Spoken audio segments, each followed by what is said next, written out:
बिस्मिल्लाहिर्रहमानिर्रहीम। अस्सलाम वालेकुम स्टूडेंट्स। जैसे कि हम लास्ट लेक्चर में रीन्यूएबल और नॉन रीन्यूएबल रिसोर्सेज को पढ़ रहे थे और रीन्यूएबल रिसोर्सेज को अब हम डिटेल में पढ़ रहे हैं, जिसमें हमने एयर की एग्जांपल पढ़ी थी। तो एक दफ़ा फिर हम इसको स्टार्ट से देख लेते हैं कि रीन्यूएबल रिसोर्सेज कौन से होते हैं। It is a type of resources that you can use again and again. ठीक है कि एक दफ़ा अगर आपने यूज़ कर लिया है तो वो दोबारा उस फॉर्म में चेंज होकर आपके पास नेचुरल साइकिल्स के ज़रिए आ जाते हैं रिसोर्सेज। ठीक है, इसमें एग्जांपल्स में air, water, land, wild life वगैरह हैं।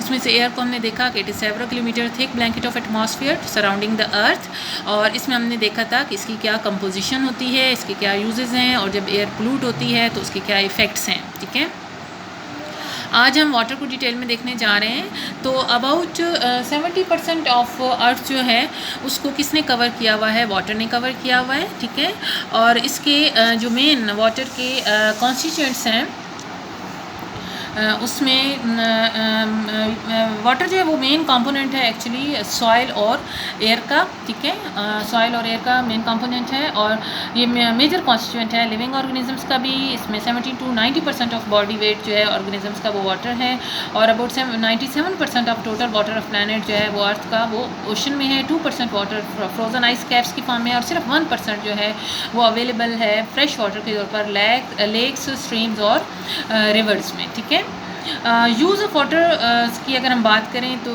ये दो इसके मेन यूजेस हैं। एक तो इसका डोमेस्टिक यूज़ है जो ऑलमोस्ट 10% है, और दूसरा जो है वो इसका इरिगेशन यूज़ है जो बाकी का 90% वाटर इरिगेशन में यूज़ होता है। ठीक है, और पोल्यूशन ऑफ वाटर का अगर हम देखें तो इंडस्ट्रियल केमिकल वेस्ट जो हैं इंडस्ट्रीज़ में से जब आते हैं तो वो बड़ी टॉक्सिक होते हैं, एक्सट्रीमली टॉक्सिक होते हैं इंडस्ट्रियल केमिकल वेस्ट। और वो क्या करते हैं कि जो नेचुरल वाटर प्योरीफिकेशन हो रही होती है वाटर बॉडीज़ के अंदर, जो कौन कर रहा होता है, माइक्रो ऑर्गेनिजम्स कर रहे होते हैं, उस नेचुरल प्योरीफिकेशन को क्या कर देते हैं, रोक देते हैं। ठीक है, ये जो इंडस्ट्रियल केमिकल वेस्ट होते हैं। इसके अलावा जो केमिकल वेस्ट्स हैं ये वाटर जो रिवर वाटर है उसको डिग्रेड करते हैं, उसके एक्वेटिक लाइफ के लिए हार्मफुल कर देते हैं।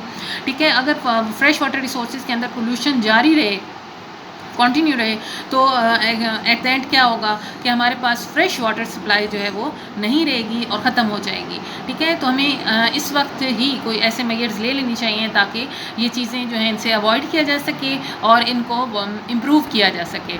ठीक है, और जहाँ तक इम्पोर्टेंस ऑफ वाटर की बात है तो सबसे मेन इम्पोर्टेंस क्या है कि पानी को हम पीने के लिए इस्तेमाल करते हैं। ये हमारी ज़िंदगी का एक लाजमी जुज़्व है, इम्पॉर्टेंट पार्ट है।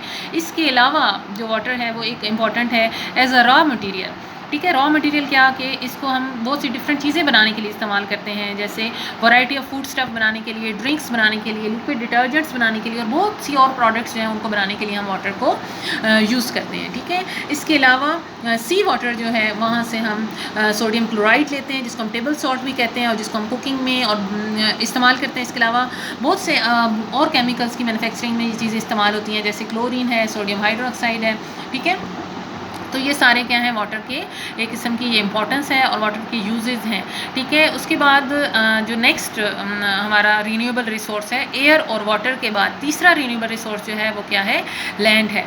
ठीक है, ये एक इम्पॉर्टेंट नेचुरल सोर्स है लैंड, और इसमें से अगर हम बात करें लैंड के ऊपर मौजूद सॉइल की, तो सॉइल जो है वो upper layer of earth crust है। इसके बेसिक कॉन्स्टिट्यूएंट्स जो हैं सॉइल के बेसिक कॉन्स्टिट्यूएंट्स वो soil particles, soil water, soil air, inorganic matter और सॉइल ऑर्गेनिजम्स हैं। ठीक है, सॉइल का बड़ा वाइटल रोल है। कौन कौन से रोल्स हैं सॉइल के कि ये लाइफ को लैंड पर सपोर्ट करती है। लैंड प्लांट्स जो हैं वो डायरेक्टली सॉइल पर डिपेंड करते हैं कि वो अपने आप को फॉर्मली एंकर कर सकें ज़मीन के अंदर। ठीक है, इसके अलावा सॉइल वाटर प्रोवाइड करती है, ऑर्गेनिक और इनऑर्गेनिक न्यूट्रिएंट्स प्रोवाइड करती है किसको? प्लांट्स को। ठीक है, और ओनली 30% ऑफ जो वाटर है अर्थ है वो लैंड है। मैन एक टेरेस्ट्रियल एनिमल है और ये इंक्रीज़ कर रहा है पॉपुलेशन।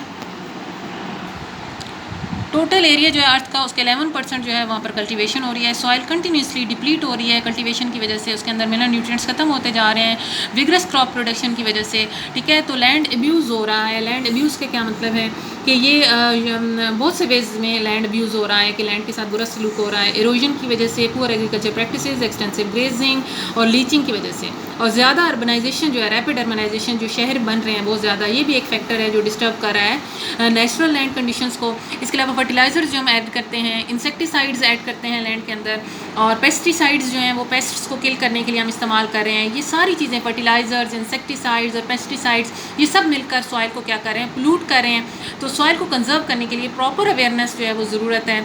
फार्मर्स को, जनरल पब्लिक को प्रॉपर अवेयरनेस दी जानी चाहिए। उनको मीडिया के ज़रिए इन सारी चीज़ों के बारे में एजुकेट करना चाहिए कि किस तरह वो सॉइल इरोजन और सॉइल अब्यूज़ से रुक सकते हैं।